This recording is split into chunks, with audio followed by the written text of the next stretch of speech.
Welcome back. Welcome back. The playoffs are set. Here talking about probably the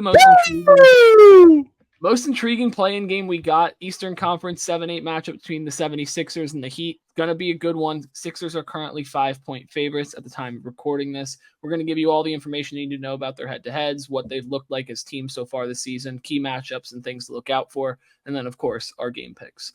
But I mean, this to me, I'll just make one quick point and you guys can get into some stuff. But this series is really just going to be about the second group of guys, not like the bench, but like not Maxey or Embiid. It's going to be about the Kelly Oubre's of the world, the Tobias Harris's of the world, the Kyle Lowry's, all of Anthony that. Melton. Yeah, like all those guys for Philly are going to be super, super important just because Miami always tries to take away your best players, and they're really good, quite frankly, against defending guards. Their point guard defense is top 5 in scoring or like limiting scoring. So, I mean, this is going to be a really good one. I'm excited. I'm pumped, but we'll get into it.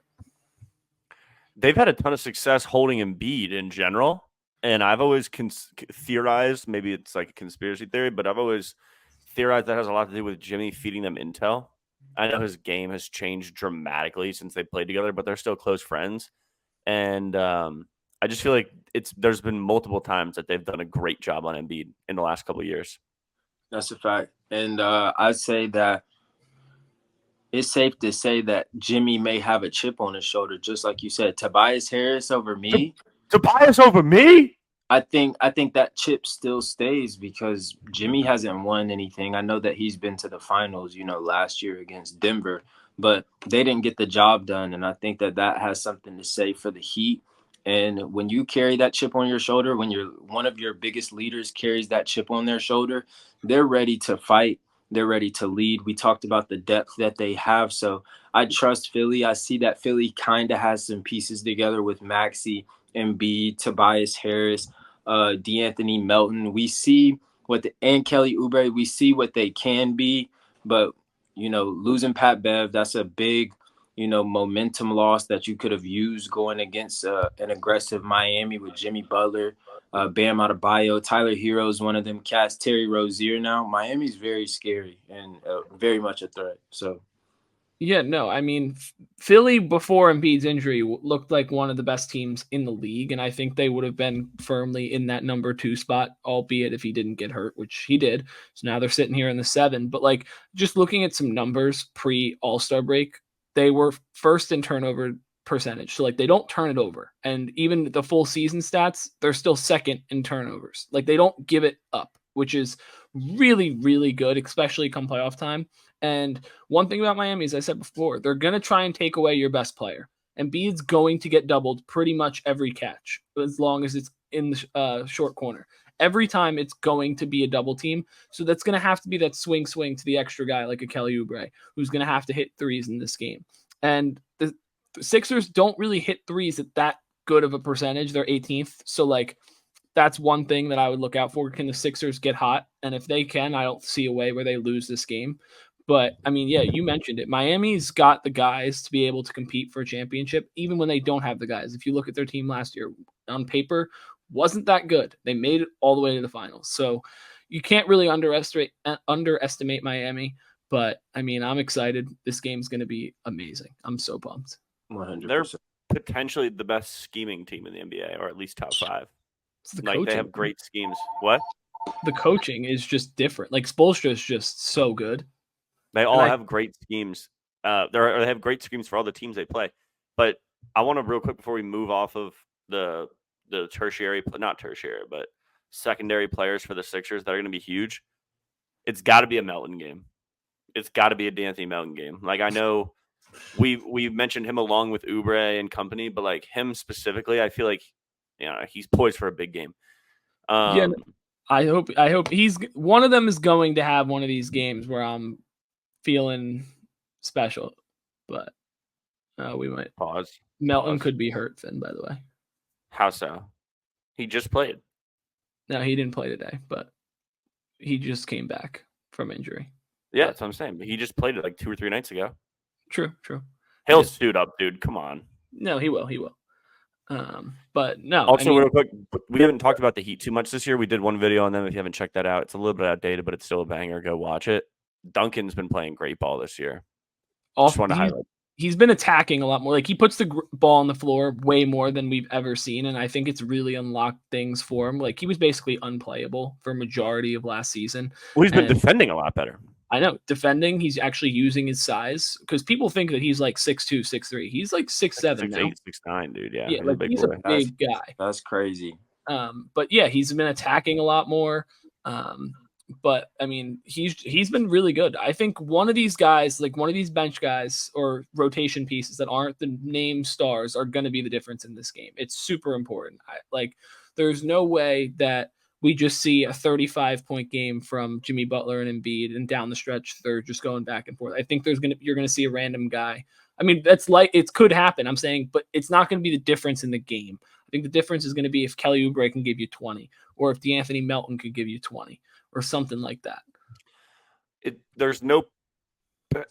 hard to explain what I'm trying to get out here, but there's little to no parity with this Heat team anymore. So like, you almost know what you're gonna get, and then they do it every time. So like, if I had to put money on the game, I just simply cannot put my money on the Sixers, even though I think they're a better team by a mile. You heard what he said. You heard what he said. Oh my God. No, what did he say? He said, balling like an honorable mention for Rookie of the Year, like Jaime Jaquez Jr. Shout out Jaime Jaquez. Big role. And I'll just throw in this. Shout out to Sweep. He said, Bam got Joel Embiid on lock. And I think that has to do with the mentality, the functionality of the team, the chemistry of the team, how Finn is saying, like, the boys got that, exactly what he's saying. I just don't. There's no way to guard Embiid besides doubling. He's done it before. True, but like if Embiid is aggressive and playing how he should be playing, there's no way you can guard Joel Embiid. There's just no way. You can scheme it up, and you could slow him down though. True, but like, is it going to be enough? Is he? The issue now is a couple seasons ago, he wasn't making these right reads. But now every time he gets doubled, he's hitting the right person in the pocket across the court from the post. Like his passing has just got so much better. And then just having the constant rim pressure of Tyrese Maxey, I think, is going to be really, really crucial in this game. But let's switch into the game. He's going to have a big one. Maxey? Mm-hmm.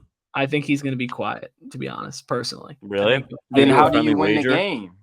I don't know. I don't want to say quiet. Like, I don't think he's going to drop 40 points. Huh?